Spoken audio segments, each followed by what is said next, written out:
Kia ora, welcome back to Te Ika Maui radio show. I am your hostess, Monica Eastick.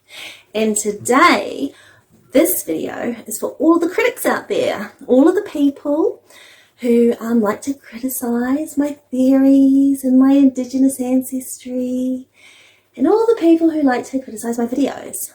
I applaud you because I promote critical thinking, and you should definitely critique other people's kaupapas. That's very good. It's a very good thing, and we should be teaching our tamariki, our children, to criticise, or at least have a critical mind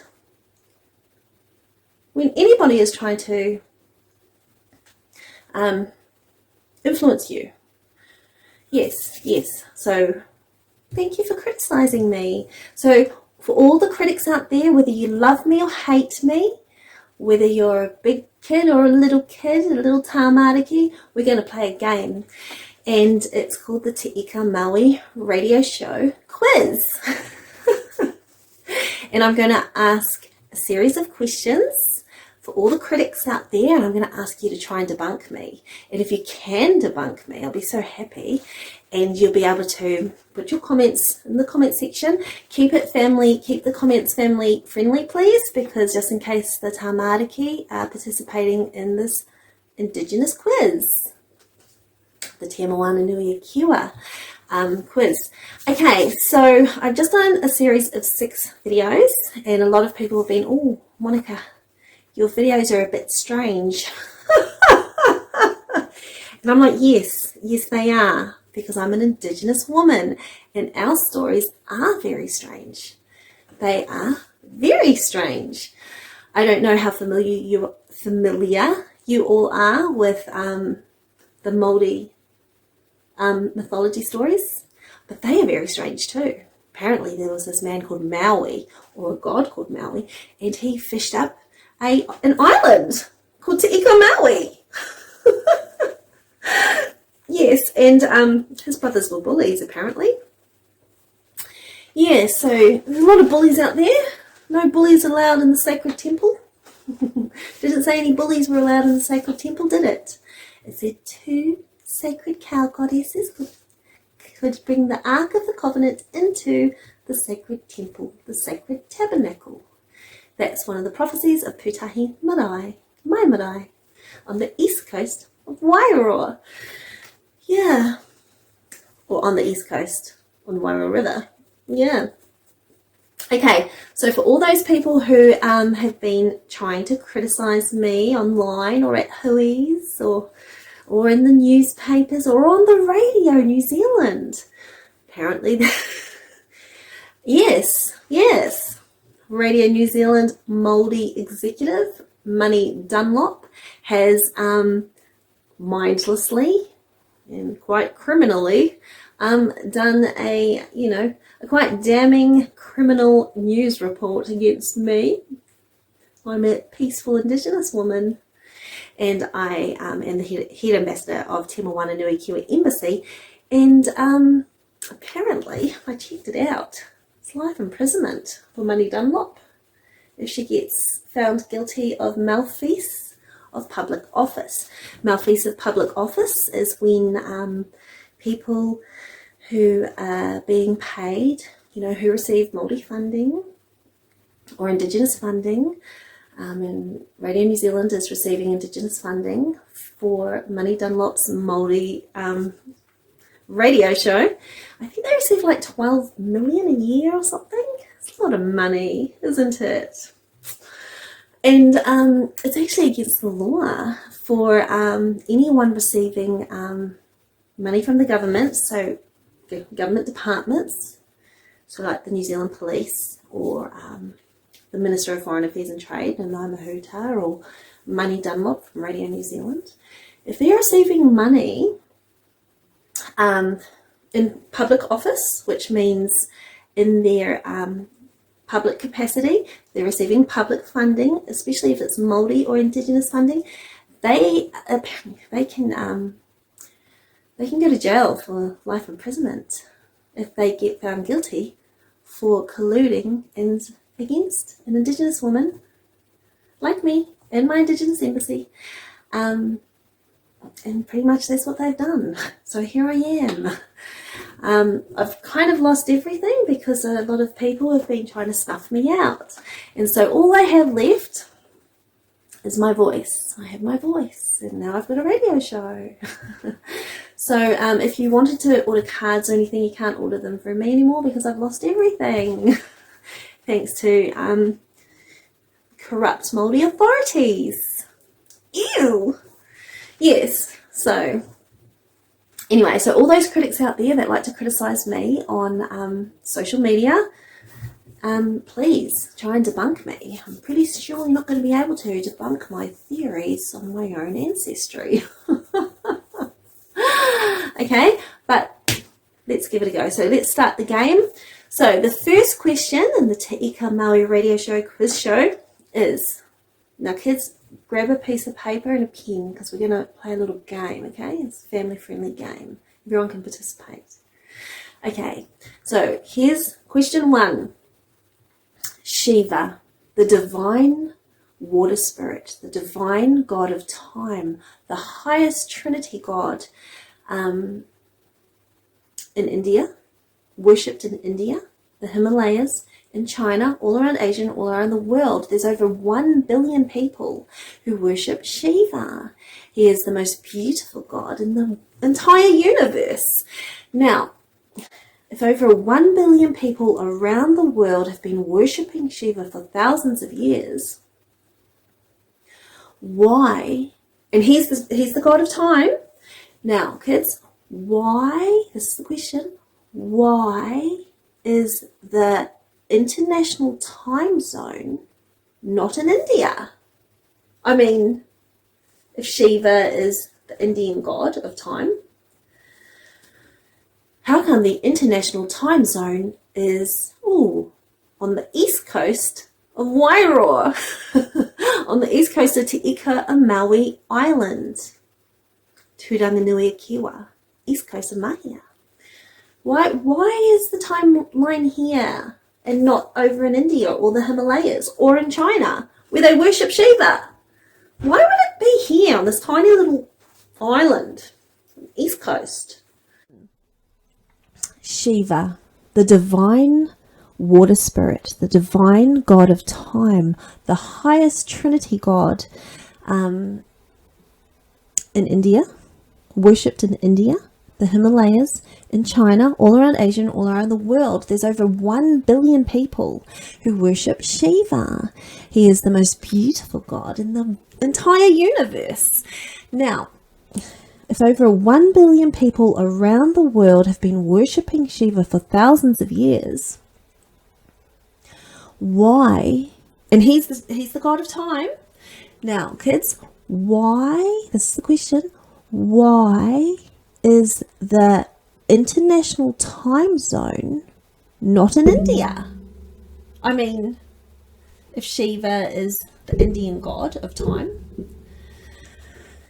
how come the international time zone is on the east coast of Wairoa, on the east coast of Te Ika-a-Maui Island, Te-Moana-Nui-A-Kiwa, east coast of Mahia? Why is the timeline here and not over in India or the Himalayas or in China where they worship Shiva? Why would it be here on this tiny little island, east coast? Does anyone know why that is? Have you figured out why? Now I'm going to give you a little clue. Here's a little clue. Granddad, my granddad Kiwa, great granddad, and he's a god. We call him Kiwa. On the east coast, we call him Kiwa, granddad Kiwa. But in Hawaii and Hamoa, Samoa, in Hawaii and Hamoa, they call Granddad Shiva, Granddad Kiwa, Granddad Kiva. So we say Kiwa, and they say Kiva. And yes, so here's another little clue, kids. If you have a look here, this might be question 2 actually. This is question 2. Are you ready for question 2? Okay, so if you have a look at, I'm going to put up a picture. And it's a picture of Shiva, the beautiful, beautiful time god worshipped in the Himalayas. Now, why in this picture of Granddad Shiva, my Granddad Shiva, why is he depicted with a moon in his hair and Ra, the sun god, or the sun behind his head? Why is he depicted having a king cobra around his neck? And why is there a little white cow goddess in front of him? Kahu is the Sanskrit or the old ancient word for sacred white cow goddess. Kahu. Kahu.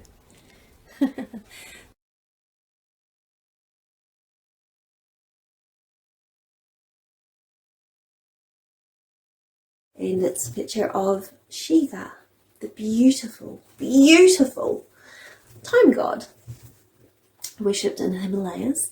Now, why in this picture of Granddad Shiva, my Granddad Shiva, why is he depicted with a moon in his hair and Ra, the sun god, or the sun behind his head?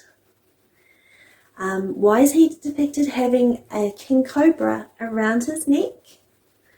And why is there a little white cow goddess in front of him? Kahu is the Sanskrit or the old ancient word for sacred white cow goddess. Kahu. Kahu. That's where that word comes from. Kahu. Yes, so why is there a white sacred cow goddess, Kahu, always hanging out with Granddad Shiva, with the god Shiva? And then why is Shiva holding a stick with three prongs on it, like a trident? Why is he holding that? And why is there a drum on that trident? And a little flame, little korako, little flame stick. And also Kahu, Ra, and Naki. Oh, just got to research. Move that out of the way. Yes, so in most of the pictures of Shiva, the ultimate, highest Trinity God, ultimate God, most of the pictures of Shiva are depicted with those items. He's always got a moon in his hair, or a sun behind his head, or a moon in the sun. And he's always got a snake, a nike, a naga, and a naki, a snake around his neck. And he's always got a little white sacred cow goddess with big bosoms in the pictures. Okay, so why is that? So get a piece of pen and a paper and write down your theories. Kids, tamariki, you write down why you think Shiva, the ultimate God, worshipped by over 1 billion people all around the world, why is he depicted with those things? Okay, and okay, so this is question 3. Question 3 is, why does it say 33 at Shiva's feet? What does that represent? Does anybody know what that represents? 33 feet? What would that represent? And yes, so I'll let you try and figure that out. And at the end, I'm going to tell you all the answers. And if you don't agree with me, if you want to criticise me, you're going to have to criticise me, use logic, be respectful, and show your evidence if you have any. Because I'm pretty sure you're not going to be able to debunk me when I tell you why. When I basically answer the questions. I don't think anyone's going to be able to debunk me. And yes, so please share this video all around the internet. Share it with all the people who can't stand me, all the trolls, all the haters, and all the critics. Share it with Money Dunlop, the Waitangi Day Māori media executive. Share it with her. She works for Radio New Zealand. She's the she's the Māori executive for Radio New Zealand. She's from Kaikohe. Share this radio show with her. Get her to try and debunk me. Or better yet, get me onto one of the TV stations and let me do a public debate with all of those people trying to snuff me out unlawfully. Yeah, it's weirdos. But anyway, they must be threatened or something. Okay, so now we're going to talk about Maui. Okay, so get your pen and paper ready, kids. Okay, so was Maui a real man? Or was he a god? Or was he both? Was he both a real man and a god? Can you answer that, kids? Okay, so that's Maui's question 1. Now Maui's question number 2 is what was the significance of the mythology, the Māori mythology story? What do you believe the significance is behind Maui catching the sun and slowing down time? Do you think he really used some flax to catch the sun? Or do you think that was a symbol of something else?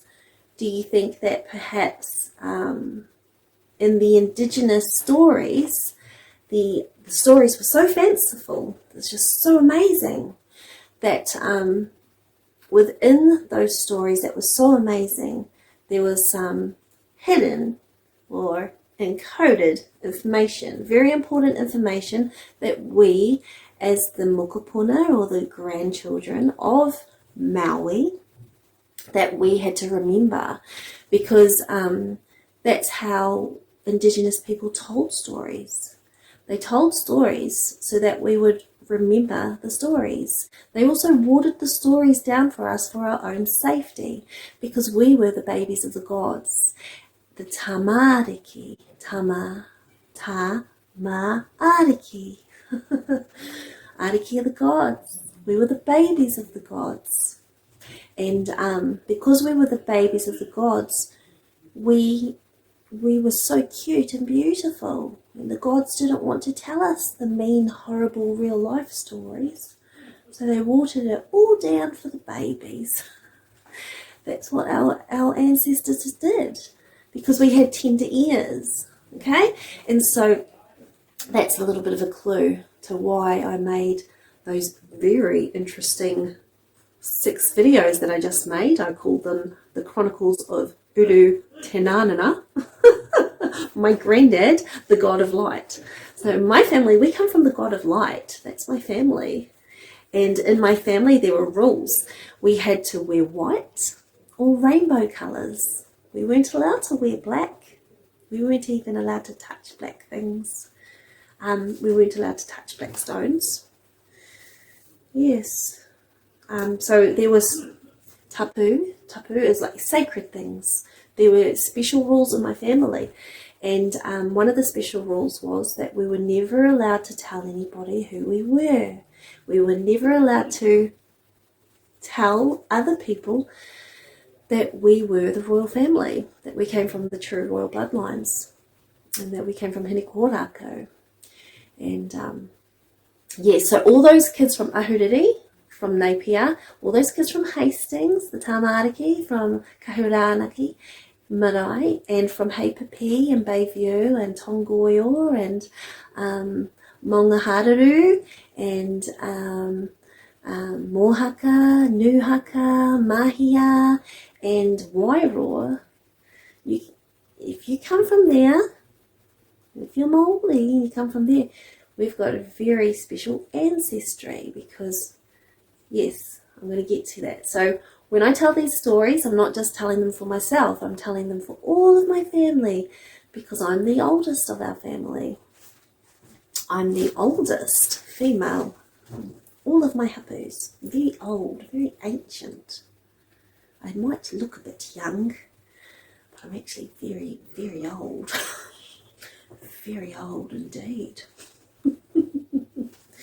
Very ancient I am. Yes, come from the shapeshifters. Okay, so I'm going to ask a few questions. Okay, so what were we talking about? We're talking about Granddad Maui. Okay, what was the significance of Maui, the god or the man? What was the significance behind him catching the sun? What do you believe the reason was that our ancestors went to such a big effort to make sure we remembered that story? And we all know that story. Whether you're Pākehā, Māori, Chinese, Indian, we all know that story. It's a famous story. And so why do you think they taught that to us? Now, in New Zealand schools, and the Education Board, they like to tell a lot of fake histories. And the matakite, who are the very, very high up high priests, above the tohunga, above the tirarangatira, they're the highest, they're the closest who are closest to God. They can talk directly to all the tūpunas. That's a matakite. And the matakite come from Wairoa. The matakite come from Waikere Moana. We're very, very special people, okay? And so the matakite, we can see into the future and we can see into the past. And so we knew that we had to hide all of the sacred information into a palatable, babyish story, like a mythology story, and then no one would feel offended by it, or nobody would want to erase that story from the school curriculum, because in the schools they talk about Maui as if he was fake, as if he didn't slow down time for us, because the schools thought that all of those Māori mythologies were fake, but they were actually real stories. They were actually real. Okay, and there was a lot of hidden sacred information in those stories for the Indigenous mokopuna, for the grandchildren of Maui and Kiwa. And because the grandchildren of Maui and Kiwa, the matakite, the ones from the priestly line, they can decode all of the stories. And then, yes, they can share them. And if you're the oldest and you're hapu, then it's your duty to share the correct ancestral stories, because that's how we share our information, through storytelling. And we have to tell the correct stories. That's our job. It's like you get born into it. It's not like you can go to university to learn this stuff. You can't go to university to learn this. This is sacred information handed down through the priestly lines. Yes. So, kiddies, question number one? Or yes, that was question number one about Maui. So we're up to question number two. Okay, question number two.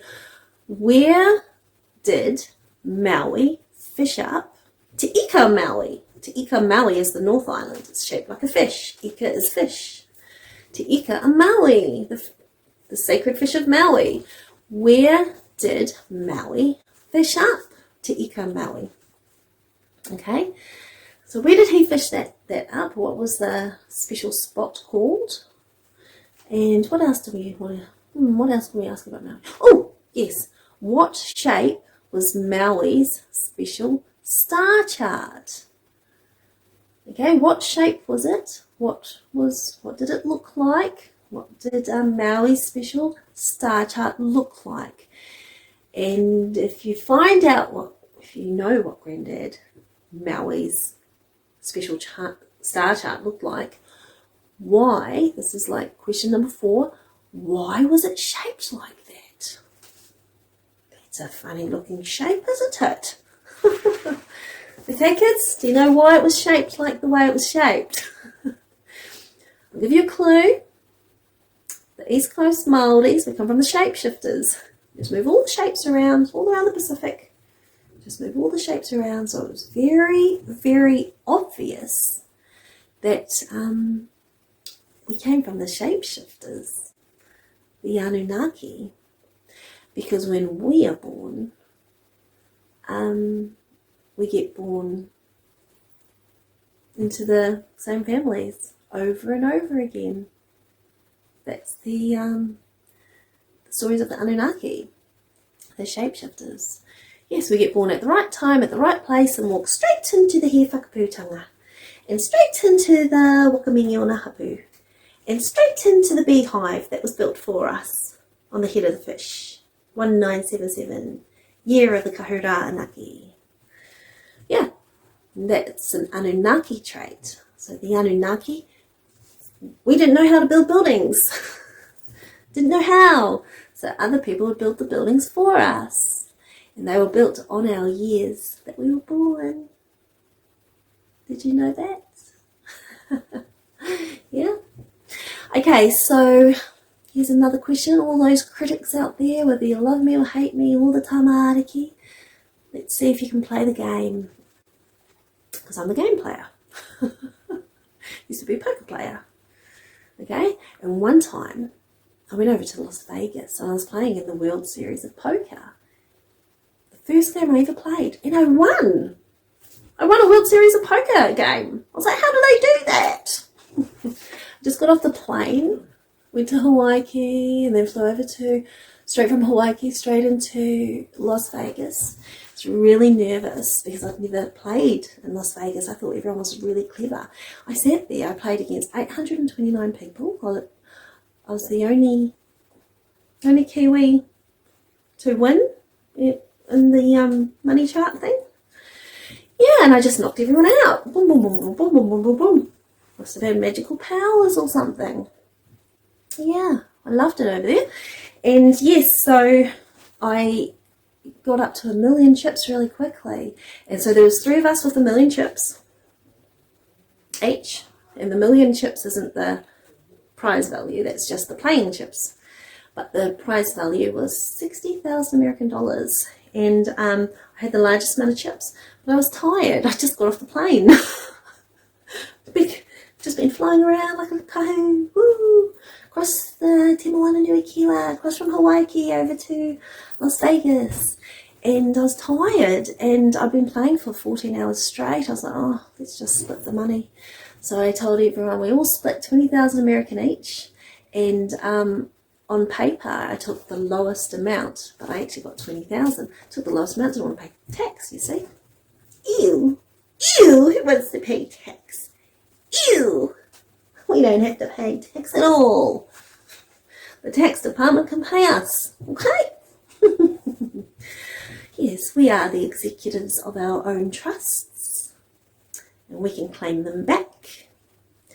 Yes, and that's why a lot of the government ones, the Māori authorities, they like to collude and snuff various Māori lineage out, directly snuff out certain families because they have bigger trust funds. Yes, and they like to keep us very simple. So when you go to school, they don't teach you about your trust funds. They don't tell you that if you're a Māori, probably one of the richest people per capita in the world. And all trading starts here for a reason. It all starts here because of the international time zone, because of our granddad Maui, because of our granddad Kiwa. Nui-A-Kiwa. It's all very, very important.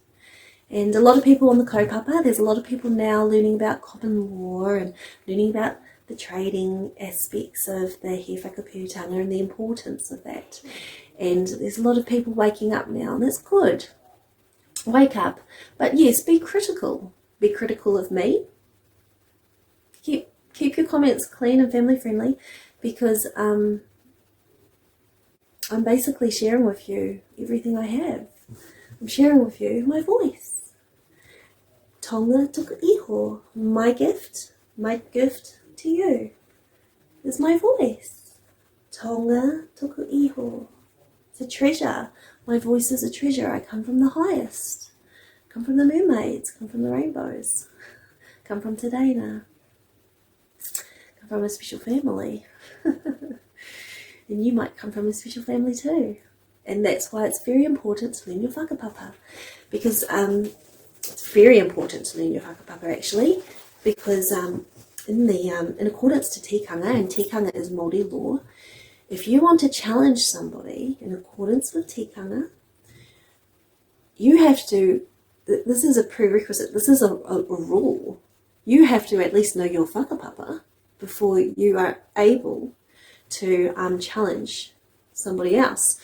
So Mani Dunlop and Nanai Mahuta and all the critics out there, all the people in the Tikanga Law Society, all the people in the media, all the people in the other groups that hate me and are trying to snuff me out, and if they don't know their whakapapa, they're actually forbidden to challenge me. That's a rule in accordance to tikanga. In accordance to tikanga, you're forbidden to challenge somebody unless it's publicly and you've given them notice. So here I am. I'm being snuffed out, but luckily I'm able to borrow this studio for the day to make this video, and I don't know when the next time I'm going to be making a video. I don't know if I'm going to be making another video for you guys, so take advantage of my gift to you now, my voice to you, because there's a lot of people who want to silence my voice. Yes, and a lot of people, a lot of powerful people have been colluding against me. But anyway, let's get back to the game.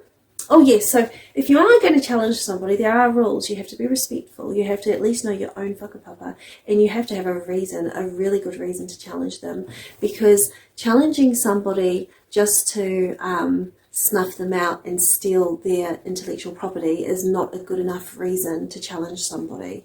Okay, so if somebody else creates something, if they're a creative person, if they create something, like how I created Te-Moana-Nui-A-Kiwa embassy, I created that based on my whakapapa, because I come from the East Coast, I come from Wairua. Now, if you want to challenge me, or if you wanted to challenge anybody, it's not a good enough reason to challenge them just to snuff them out and steal their ideas. That's yuck. It's kind of desperate and gross as well. And so that's one of the, the hallmarks. The hallmarks of people who do not come from the true royal lines on these islands. The hallmarks of those people are they're nasty, they're evil, they might even look like swine.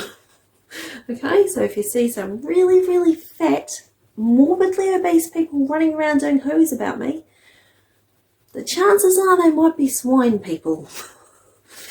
They might be swine people. You don't want to hang out with swine people. Now, there's nothing wrong with chubby people. They've got a good heart. Okay? Lots of people in my family chubby. I'm chubby.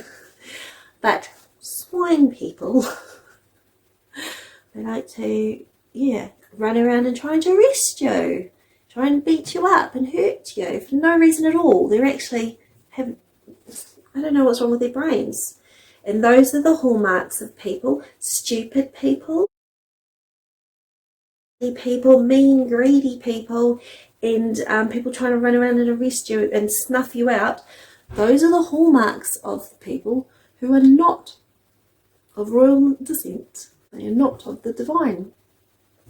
They are not of the divine. So if you see people like that doing hooeys, being nasty to Auntie Monica, just leave the hooey. Ew. Ew. Leave that hooey. Yeah, because if people are doing hooeys about other people and that's their only subject matter, like that's the only thing they're doing the hooey about, they might not have a brain, they might not be very smart. You don't want to do hooeys with people who aren't very smart. You want to do hui's with intelligent people and just nice people and friendly people that don't go around beating people up. You want to do hui's with people who are like heroes, who save other people and get people out of jail and dedicate their life to helping Indigenous and Native people. Those are the kinds of people you want to do hui's with. Not people who are just colluding and committing crime in the face of public office and using public money to snuff out Indigenous women. You don't want to hang out with people like that. That's pretty much the lowest of the low. This is as low as you can get. Okay? So yes. So let's get back to the story. Okay, what else? We've got Maui. We have 3 questions about Maui. Oh, yes. So this is a question about the flag, the 1830 flag that you can see featured on our Native and Indigenous Sea Pass cards. Now, kids, get your pen and paper ready. Why do you think that there's a red cross? A red cross on the flag, the 1834 flag gifted by King William IV. Why is there a red cross? What does that symbolise? Does anyone know what the red cross symbolises? And why King William IV gave us options? We were never forced to choose a flag. We were given options. That's manaakitanga. Manaakitanga is generosity and respect. That's beautiful manaakitanga from King William IV, because King William IV was a very nice king. So was King George IV, and they loved us. Now, kids, this is question number 2. Why do you think that King William IV and King George IV just loved the Māori people? Why? What was so special about the Māori? Do you know what was so special about the Māori? And why we had the red cross put on the 1834 flag? Why would the royal family do that? Does anyone know what a red cross means? Okay, now here's another one for the kids. Does anyone know why he whakaputanga is celebrated on the 28th of October every year? Why the 28th of October? What's the significance of that date? Because in the old times, our ancestors, our tupuna, they did things for a reason. Everything was for a reason. It wasn't just willy-nilly. It wasn't just, everything was quite specific for a specific purpose, for a specific reason. We were very precise. We were on point, just like Tamatea-Ariki-Nui, the captain of the Takitimu Waka. He was the highest captain of all the wakas, and he came from the highest waka of all, Te Tapu Waka Takitimu. It's the highest waka. And on the Takitimu Waka, there was Tamatea-Ariki-Nui, he was the captain, and the lowest rank was Tahu Puotiki. Tahu Puotiki, Puotiki la baby. He's the lowest rank. And then there was all the different ranks in the middle. Now, on the Takitimu Waka, when Tamatea-Ariki-Nui, the captain, was sailing the waka, he had to be on point. If he wasn't on point, and if he was slightly off by 10, 15, 20 degrees, then he'd end up in a completely different location. And so that's why it's important to be precise. And if you're going to be precise about things, then yes, it's just better. It's a trait. It's a hallmark of Tamatea-Ariki-Nui's mokopuna. His mokopuna is smart. They are on point because they have to be on point because there are rules. Now, the highest leader of the sacred waka of gods, Te Tapu Waka Takitimu, was actually Hini Korako. Hini Korako. She was the highest rank. And I'm going to play a short little video clip, tiny little video clip, 10 seconds or 20 seconds, about, it's a Te-Moana-Nui-A TV show from a long time ago. I think it was done in the 90s, about the royal status of Hinikorako, her pedigree, her ranking, very, very high, very, very high, all the way up, very, very high, it's very, very high, high up ancestress. And so that everybody from Wairoa, all the Tamariki, from, the Hawke's Bay, you can learn about this, okay? And it's not just me saying it. There was a television show about her. She was very, very special. And as the years went by and as the decades went by, we lost a lot of our histories, and every decade, every time we get older and older, the histories are getting falsified more and more and more. But they never, see, the schools in New Zealand, they didn't believe the Māori mythologies, and that's the beauty of telling the stories, and that's why Indigenous people tell the stories in the manner they do, because it's so that the information, the critical information, can be passed on and absorbed, and all of the encoded information, the special encoded information for the mokopuna of the Indigenous ancestors, they know that we're smart enough to know what they mean. Yeah. And there's clues everywhere. So there's clues all around the world map. Okay? And that's why they put the timeline on Te-Moana-Nui-A-Kiwa, so that everybody would know who the first peoples were, the first peoples to see the sun, because we were the first peoples. The East Coast Māori were the first peoples, because everything started from here. Yes, and that's scientifically proven. Scientifically. And all of the historians and enthusiasts and biblical scholars and high up royalties, all the true real royalties, they know who we are on the East Coast Māoris. They know who we are, and that's one of the reasons why we're given the flag. But they put all the clues around the Pacific, so we'd never ever lose our heritage, and we'll never lose our homes. And that's why the islands are called Te Ika Maui and Te Waka Maui and Te Pango Te Waka Maui. And that's why the islands are called Hamoa and Tonga, Rarotonga and Tahiti. And that's why the islands are called Rapa Nui, Easter Island, and Maui and Hawaii. And that's why those islands are inside Te-Moana-Nui-A-Kiwa, the great Sea of Kiwa. Kiwa, the highest Trinity God, the highest God of all, worshipped by over 1 billion people. So they put all the shapes around the Pacific, so it was very, very obvious we came from the shapeshifters. And they named all the islands after the correct ancestor, royal bloodlines, the ancestors, so that we'd never lose our home. Yeah.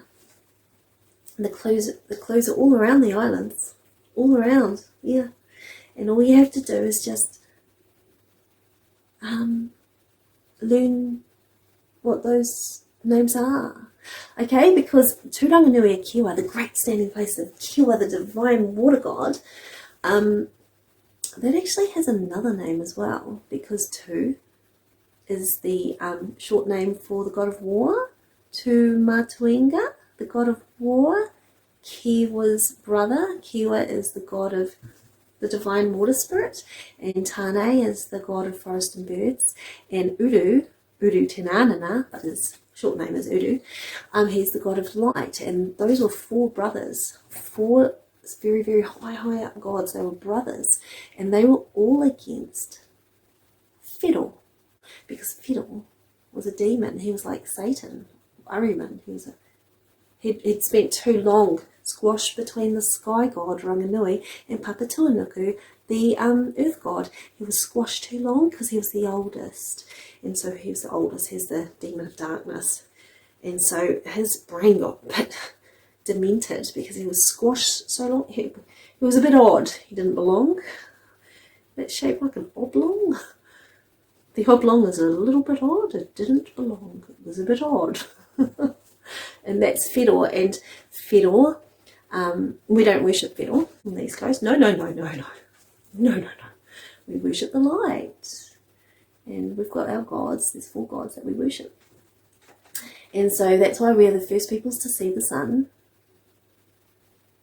Because we are the first peoples. We are the Indigenous peoples. And the Indigenous peoples come from Mount Whakapunaki.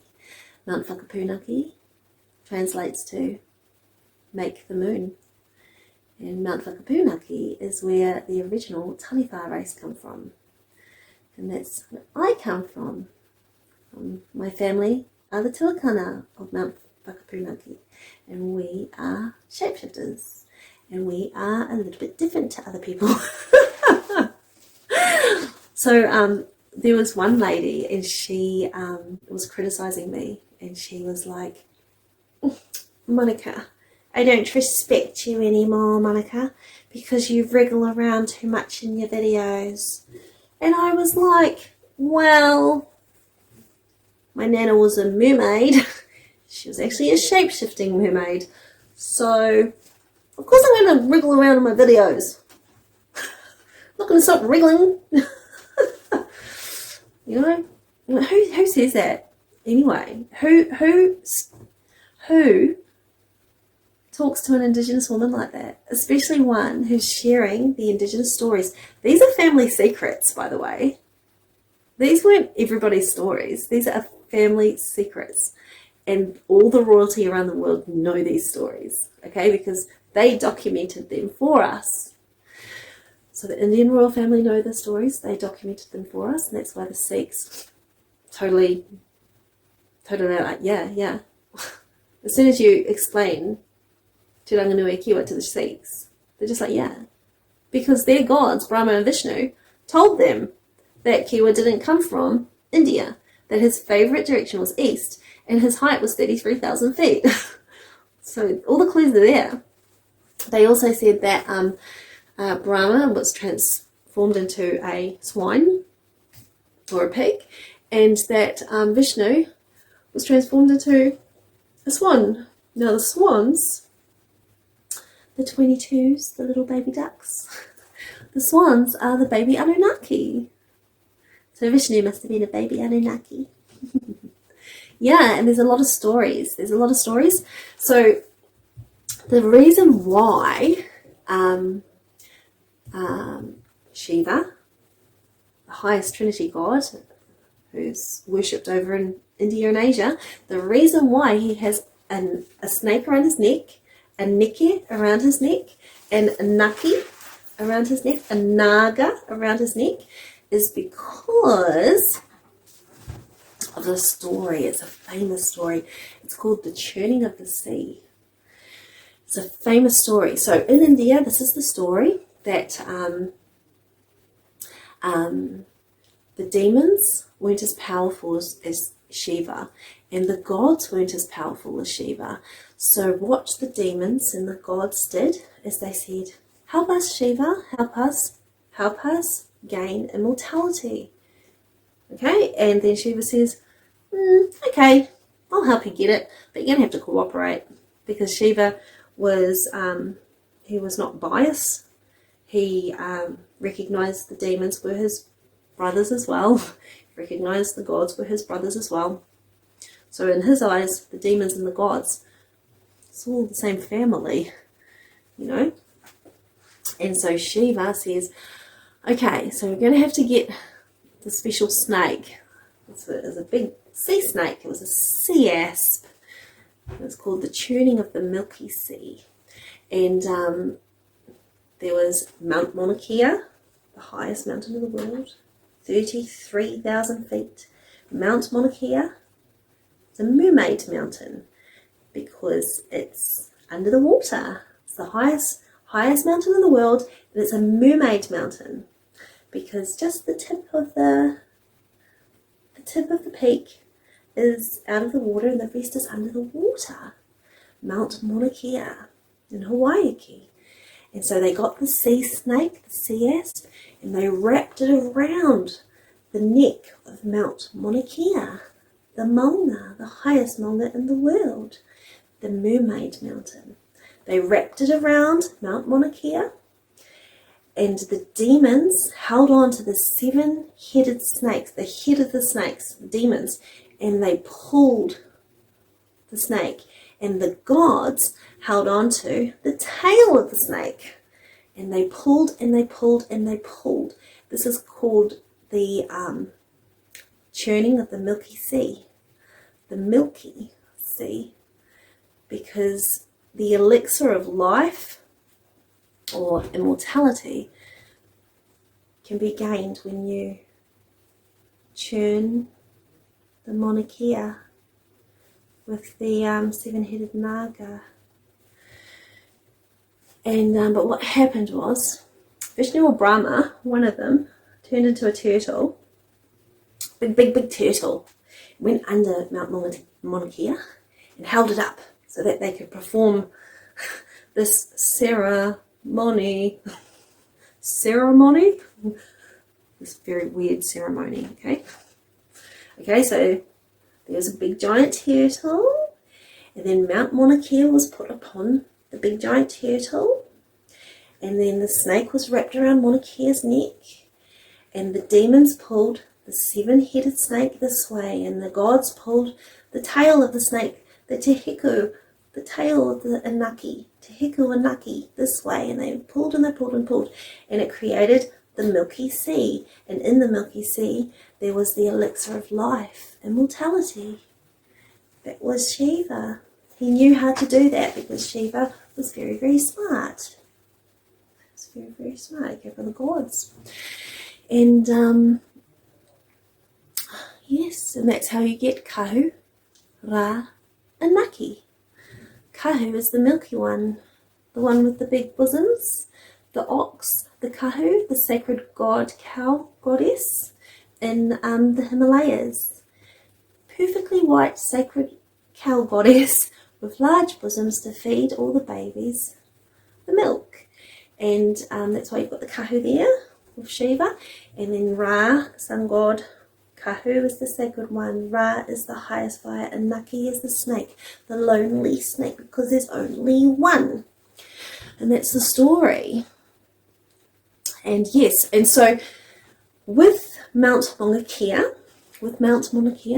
the highest mountain in the world, is 33,000 feet. And that's why you have the 33 at Shiva's feet. And all of the pictograms, all of the special worship pictures, credited Shiva. And yes, and that's why he had the naga around his neck, sacred snake, or the 7-headed. Now the 7-headed naga, yes. And that's the significance. It's our story. It's a story about the Milky One, because, okay, now this is why this is a special thing, and I don't know how many people know this, okay, but this is something about Matariki. Matariki. Now, why do you think Matariki is celebrated on the 24th of the 6th, 2022? What's 2 plus 4? What's 2 plus 4? 6. What's June? June is the 6th. What does 2022 add up to? 6. Matariki this year on the 24th of June 2022 was celebrating 666. Now, why would Matariki be doing that? Now, Ma is the mother. Ma is white, and Ma is the moon. Ta is the root word, or the international word for the god of the sea. Ta. Tangaro. Ta. The Egyptians, Ta is the god of the sea. And Ariki are the gods. Okay, and it's very easy to learn the old language because it was made for the babies of the gods. So, I don't know how many videos I'm going to be doing because I don't know how long I'm going to be around, but yes, I'll try and teach the tamariki as much as possible, as much as I know, so that if anything happens to me, you'll be able to tell my stories. But these stories belong to me. These are my family stories, but they are my tonga tuku iho. They give you the blessing to repeat these stories, provided that you tell people where the stories come from. They come from me. My name is Monica Eastick, Head Ambassador of Te-Moana-Nui-A-Kiwa Embassy. I'm having a little bit of a break at the moment because I'm kind of getting snuffed out. They're trying to do soft genocide to me. Group of mouldy, authoritative people. You're mean to me. Okay.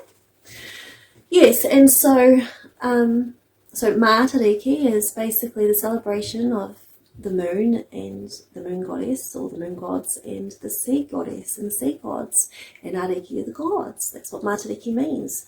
And 666 is the number this year that they celebrated that on, and it was the first time they'd celebrated Maatariki. There was a public holiday. And Maatariki is a very special time because it's when a lot of us matakite are the high priests that receive the godly information, where other people would call us prophets around the world. That's what they'd call us. But we say Maatariki. No, we say matakite. Matakite. Because mata can be death, and kite is the three kite of knowledge, and we have the three kite of knowledge. And there's not many of us, okay? So there's certain ones who are inherit the sacred knowledge. There's only a few of us. I'm pretty sure I'm the only one so far, because I seem to be quite ahead of everyone else. So far ahead, in fact, people think I'm a little bit simple, or they think I'm a little bit crazy. But I'm actually the smartest of all.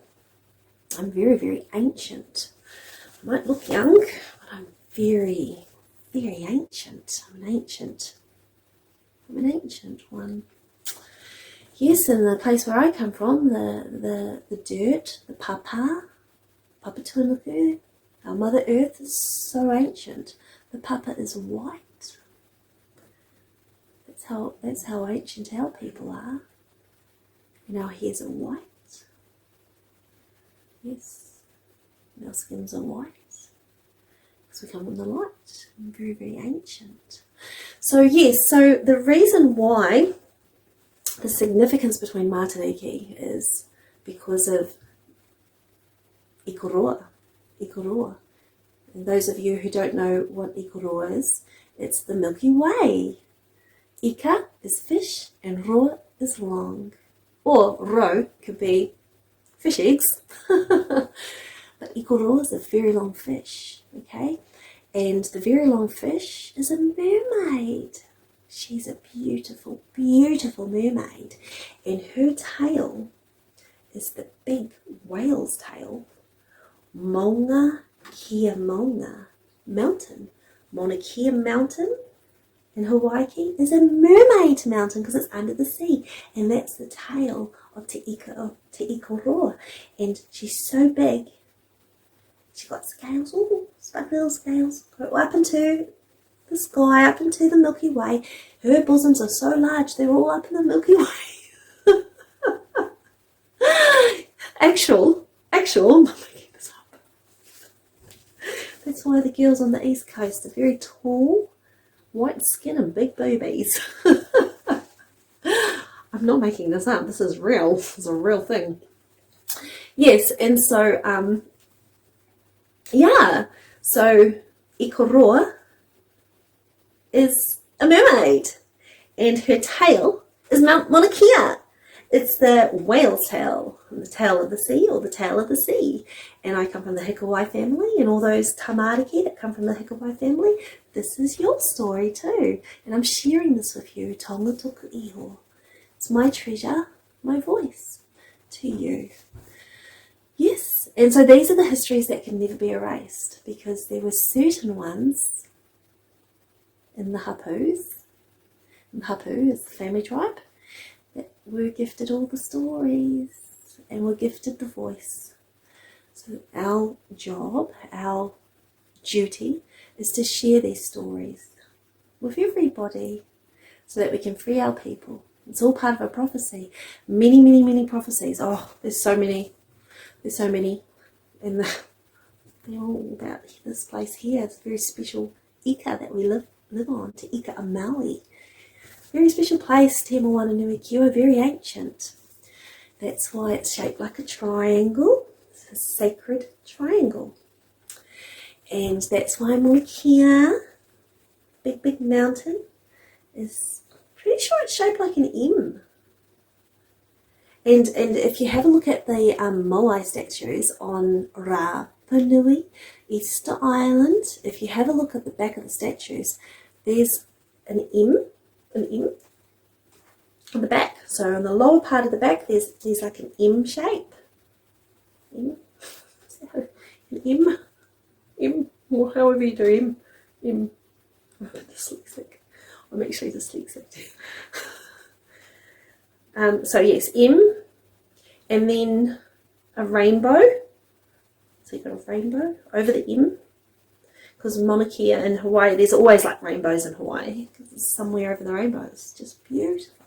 And then there's a circle above the M, and that represents 12 o'clock. That represents the sun, Ra, or Isis. Isis is the goddess, so she's got the sun on her, the sun disk on her head. She's got wings like a kahu. She's got scales like a snake. She's a kahuraanaki, Isis. And that's why islands is I-S and then a dot, because I-S dot is islands. Isis Islands. Come from the Isis. Come from the gods. She was a Greek goddess, and she was an Egyptian goddess. Come from the Greeks as well. Okay, and so everything was encoded. Yes, so on the back of the moai statues on Easter Island, that's what they mean. And Easter Island, people will be like, oh, big mystery about Easter Island, and big mystery about the pyramids, and all this big mystery about everything in the world. Oh, so many mysteries. But it's not a mystery, because we know all the secrets of the universe. We are the tamariki, the babies of the gods. And that's why we were gifted the flag by King William IV, because we were God's chosen people. We have a very special bloodline. Okay, kids? Doesn't matter if you're Māori, Pākehā, Indigenous, Moriori, Hori. What do you think the Hori zone was named after? In the horoscope. The Hori zone? Because Grandad Shiva was an East Coast Hori. And you know he was an East Coast Hori because he's just got dreadlocks, red eyes, running around India, no clothes on, just a rag around his groin, and Hori is. Even the demons are depicted with having their hair combed to the side. Even the demons have their hair brushed to the side. Jewels, special hats, slippers that went up like this, jewellery everywhere, nice outfits, dressed up to the nines, the demons. But Grandad Shiva, no, he's an East Coast Hori. You can tell, bare feet, no shoes, big giant, he just looked like a surfer dude. Smoking on the special tree, hanging out in the sacred triangle, the golden triangle, knocking himself out, going into meditation. East Coast Māori. That's Grandad Shiva, alright? He's our granddad. Don't believe me? Look at the pictures. He was an East Coast Maori. Yes, so... Yes. What else is there?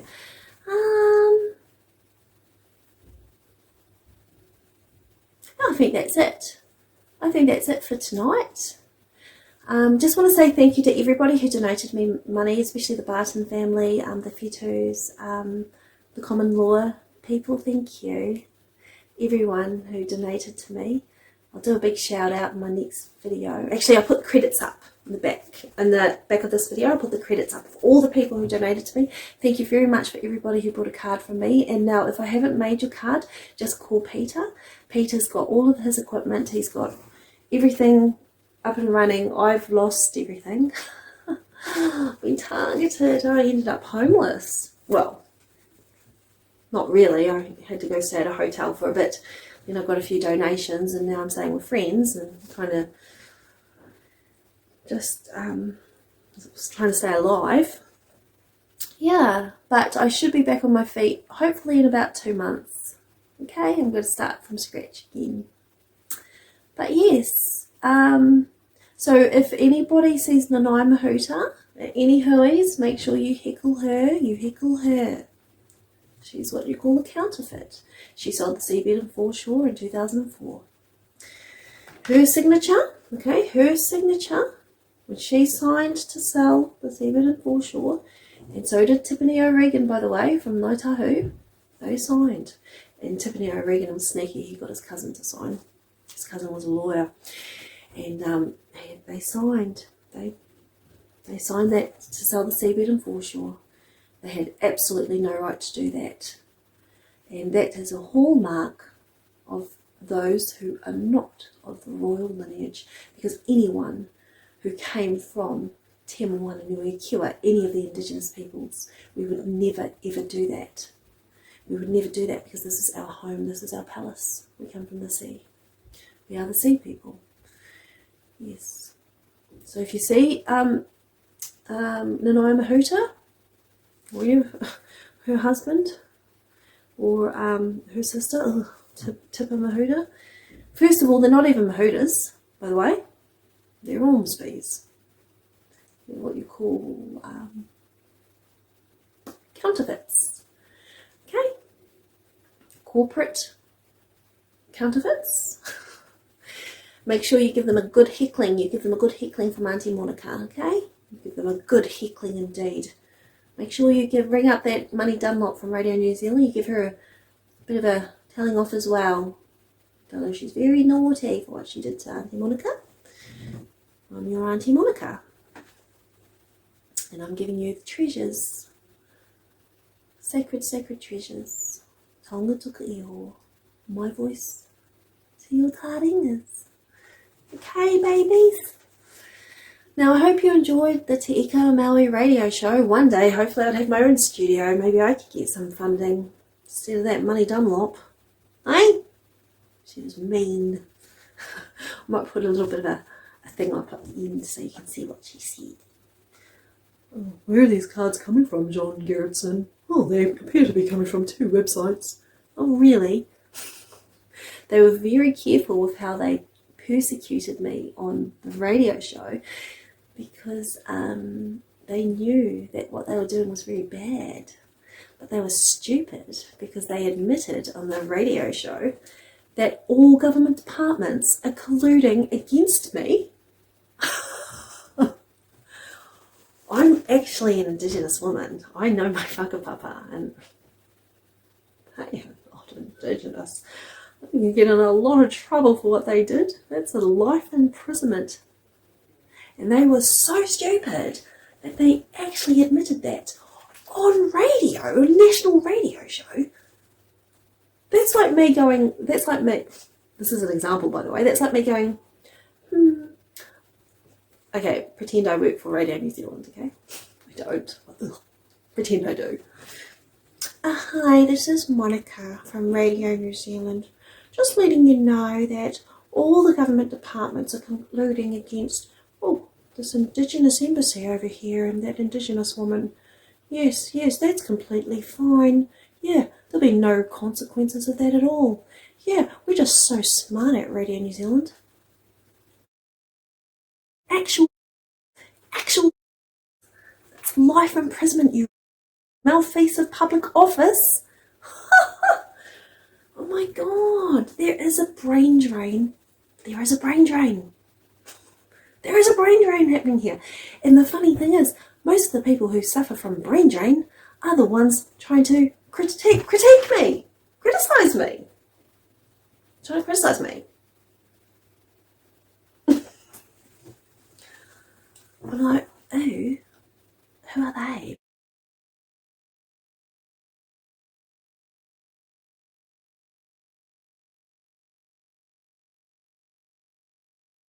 Who are these people? No wonder that, I don't know how many people know this. I don't know if I should say it. It's actually a bit sad and a bit mean. But, how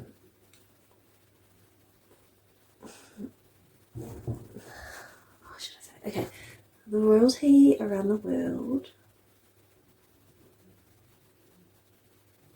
was pretty fed up with Māori, and they gave them until 2021 to rise up in their true capacity as an Aryan Māori and rise up, and all their kids would become slaves, because people are disgusted by the Māori representatives. They actually are.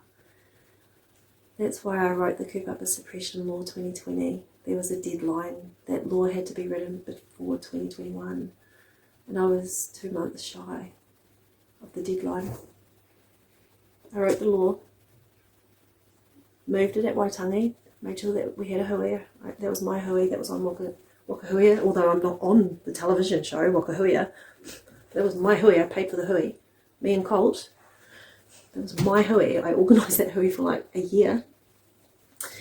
Moved it, and then yes, because the law, Article 3, okay, the key to Article 3 had to be unlocked by the right person. The law had to be written by the correct person, and then moved at Te Tauati Rangatira, the correct place, on the correct day, the 28th of October 2020, and then it had to be lodged with the Crown Law Executive Office, and those were the things, those were the requirements. And did anyone ever wonder why I did that? Did anyone ever wonder where I get my information from? I'll tell you this, the rest of the world, just, Māori were going to lose the status of being God's people, because they were not behaving like God's people anymore. And so when I wrote that law, I wrote that for us, for you, for all of us, so that your children would not become slaves. And one day you'll understand the significance of what I did and what I was doing that whole time. Why I rushed so fast to get everything done. And why there are so many people trying to snuff me out. Because the key to Article 3, the law that I wrote, basically is the law that can be used to stop Nanaia and her whole horrible criminal bully family, counterfeits. It's the law that can stop he puapua. It's the law. And so if you were smart, whether you love me or hate me, whether you love to criticise me, if you were smart, you'd actually come under my kuruwai. My kuruwai? My coat. You'd come under my kuruwai, because I'm your protector, and I come under Te Hapoku's kuruwai, my tūpuna, and I come under Nikorato's kuruwai. She's the highest. She's the highest leadership of the sacred waka of the gods. You do not get any higher than that. So if you were clever, and if you did not like, regardless of race, Pākehā, Chinese, Indian, Māori, regardless of your kaupapa, you could be in Kahurirau, you could be, the United Nations Federal Hawaiian Marshals, you could be in any goddamn group or kaupapa or religion or belief system.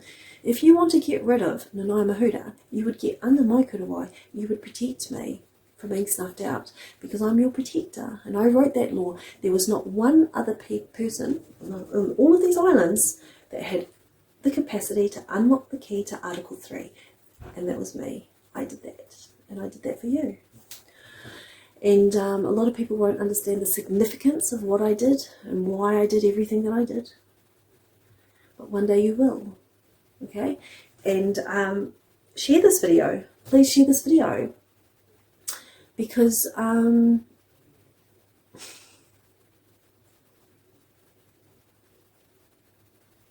I don't know when the next time I'm going to be able to make another video. I don't know where I'm going to be next week or the next week after. I'm literally getting genocided. It's called soft genocide. It's when a group of very powerful people and people who are receiving funding or even trying to snuff me out and steal my ideas, they're colluding against me. And the reason why they're colluding against me is because I unlocked the key to Article 3. I wrote the law that basically just get rid of He Puapua, get rid of the Ngāi Mahuta, and the iwi chairs and all of the pigs at the trough. Okay, because yes, there are a lot of racist dickheads out there, but Māori authorities are really corrupt and they're really, really evil, and they've got their fingers in many pies and they've got their pawns and that, yeah, and so support me, support my kaupapa, support my videos, learn from me, because it's a win-win for you. It's not that great for me. I know, well, how do you think most of the profits end? Hey, are they actually that profitable? Or do they just profit other people? I'm the prophet of Kahurānaki Marae, and I'm the prophet of Pūtahi Marae. Because the prophecies are the currency. The currency starts on the timeline. The Holy Sea, Te-Moana-Nui-A-Kiwa, the great standing place of Kiwa the god. Kiwa, the highest god of all. Yeah, that's why we're the holy people. We come from the Anunnaki.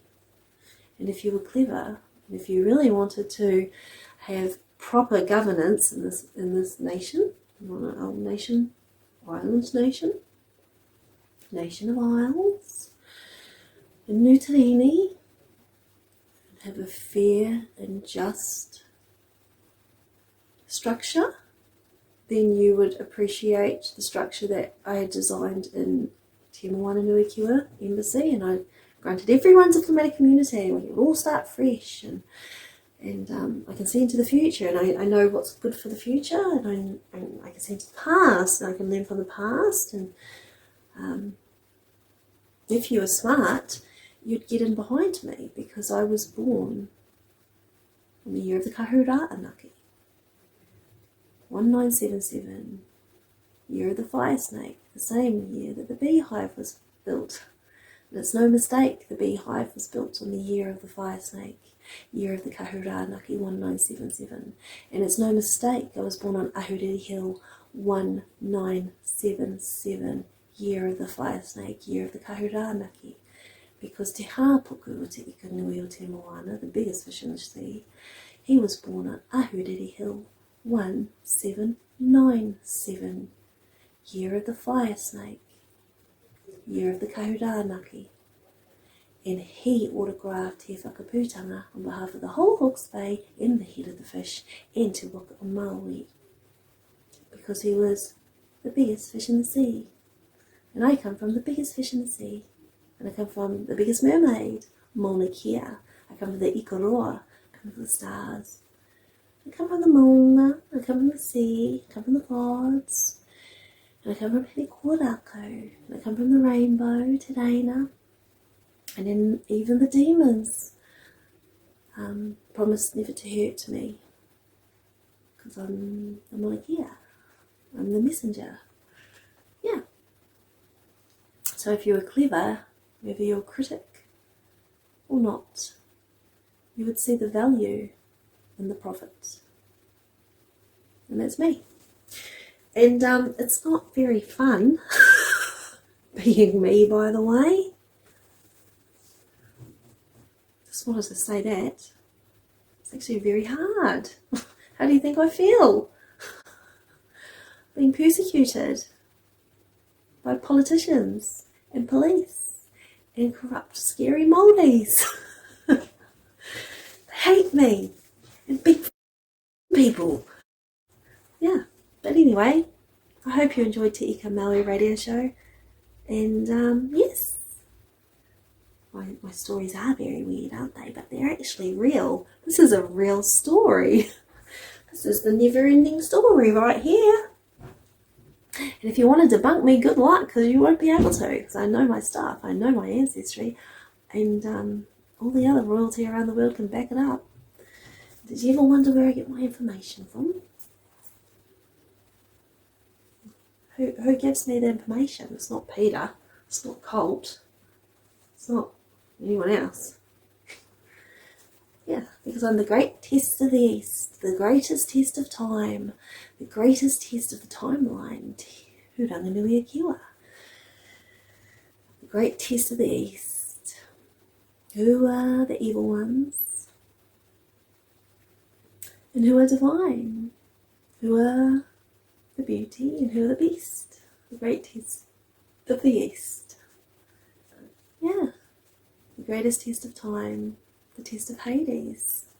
Who are the royalty and who are the swine? Who are the evil ones and who are divine? Maybe I might be divine. Maybe you might be divine. Divine? What's divine? Divine is the family tree. It's divine. It's the vine that goes up, up, up into the sky. Hikurangi, Mount Hikurangi is a petrified tree stump of Grandad Tane. It's the masculine mountain because there's no cave inside. It's the highest mountain of its kind. The whole Te Ika Maui. It's not even a volcanic mountain. Why is it so high? Because it's a petrified tree stump of Grandad Tane. My granddad. Because we are the land before time. We're the land before time because everything started here. We are the Anunnaki. Yeah. And we only come from the shapeshifters. Come from the gods. Yeah, and they still talk to us. That's why we're so special. That's why we are God's children. And, but the sad thing is, well, God's children are beautiful. They look beautiful, they sound beautiful, they sing beautiful, they're smart. They have a very particular look. And, yeah, it's been scientifically proven, and historically proven, and even Hitler was obsessed with us. He called us the Aryan Māori. Yes, yes.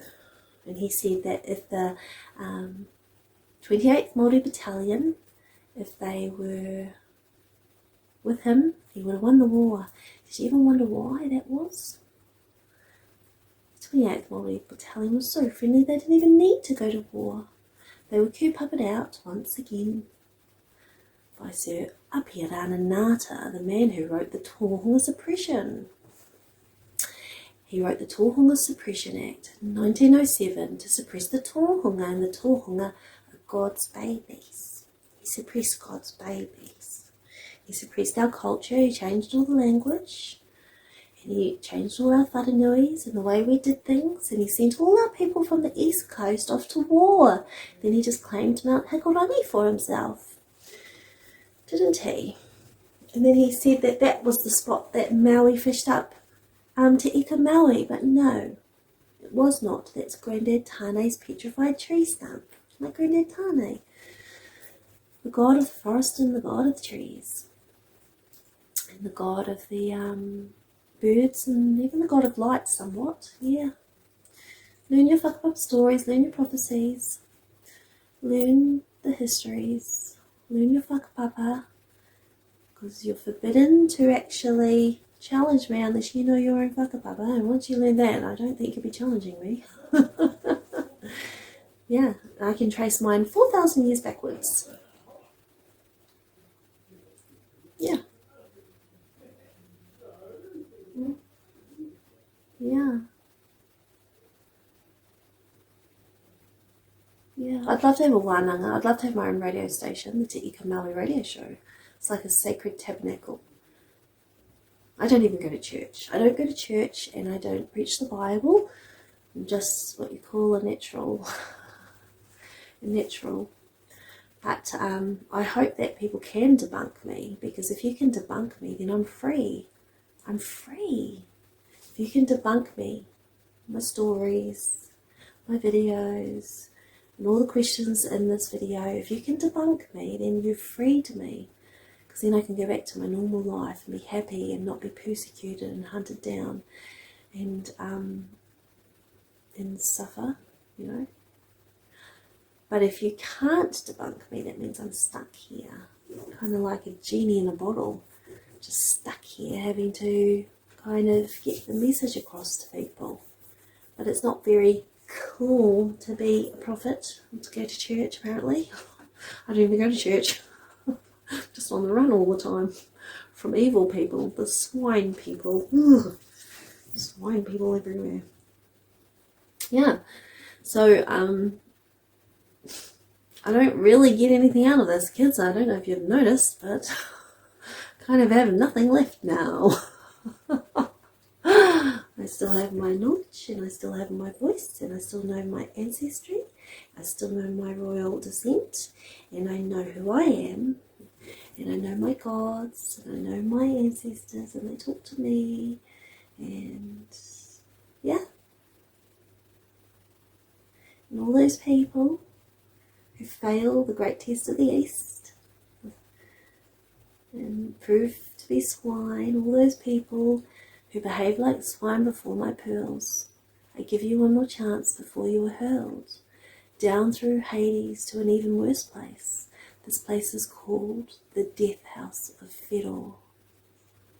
It's the scariest place of all, and that's where we used to send the swine back in the old days, because the demons were our family too. Yes, and so the swine, the ones who worship Fedor, made Mauna-Kea very sick indeed. And she would feed the swine to the demons, because the demons are her family too. Yeah, that's in our ancestry. And did you ever wonder what the sacred boats are? So you have Noah's Ark, that's a sacred boat. And you have the boat that floats across river Styx, that's a sacred boat. And you have Te Tapu Waka Taki Timu Waka, that's a sacred boat. Now these are the boats of the gods. The Ark of the Covenant is a sacred boat. You have many, many sacred boats. And these are the boats of the gods, they're the highest. And so when you learn your whakapapa and you learn the correct stories and you learn the reasons why we have the sea pass, because the sea pass is the sea asps, and the sea asps are the sea snakes. The sea snakes? Yes. That's why. And you wonder why we have Te-Moana-Nui-A-Kiwa on the cards? That's our nation. That's my granddad, Kiwa. Yeah, Te-Moana-Nui-A-Kiwa, so we'd never lose our sacred home. The sacred triangle. That's our home. It was paradise. We are the original Garden of Eden. Yeah. That's why when the missionaries came to Te Hekua Te Ika Maui, when they came to Te Hekua Te Ika Maui in the 1800s, and they showed the people of Ngāpuhi the Bible, the people of Ngāpuhi said, oh, the Bible's written about us. Because the Bible was written about us. Isn't that a trip? Oh, wow. Did you ever wonder what the giants were? Pataparahi, the giants, the fairies. They came from the Nephilim. They came from the gods. That's why they called us the God Zone, the land before time. So we were the special ones, and that's why all the movies are made here, like Middle Earth, Lord of the Rings, the Chronicles of Narnia. It's all about us. These are our stories. The Never-Ending Story, Enter the Dragon, all of the stories. The Little Mermaid. These are our stories. They all started here, even the Bible. Yeah, it's written about us. We had special boats and we used to travel all around the world. We could circumnavigate the world. We were the fastest. We were like the elite Ferrari makers of boats. And anyway, kids, I hope you enjoyed Te Ika Maui radio show. Please research everything I've just said. Yeah.